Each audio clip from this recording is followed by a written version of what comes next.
At Gunworks, you may hear us use the word system a lot, and let me go into a little bit of what that means.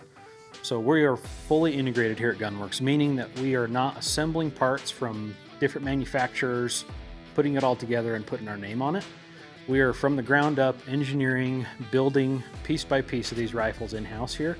So we can kind of remove any of those questions that we have in a system where we can go to the ammunition, to the rifle scope, to the rifle itself. We control every part of that to make everything perfect. And part of that system for us is proving these rifles in-house. So what does that mean? Once again, once we get this rifle all assembled from the scope mounted, everything straight, we head into the testing tunnel there where they're gonna shoot and prove this rifle to make sure it passes at our 100-yard range to begin with.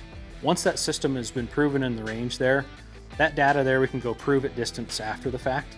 So when you receive this system, it's been shot, it's been tested, and there's no question mark there. We've got our ammunition matched with our rifle, custom cut yardage turret based on those specific ballistics. Another key part of this system that really kind of finishes the deal is going to be the Revic rangefinders. So that rangefinder is just going to make any corrections for conditions outside that I don't have cut on my turret, say temperature, elevation, and angles. So I can hunt anywhere in the world, and this rangefinder with this rifle and scope will work. So this Gunworks system obviously takes a bit of time. From the time I've put my order in to it coming out the other end, shipping to you is going to be about 4 months.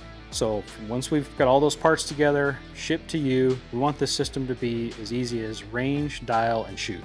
Complex problems demand clarity. And that's why Gunworks developed the long-range shooting system, to remove complexity with simplicity so that you can feel confident in the field.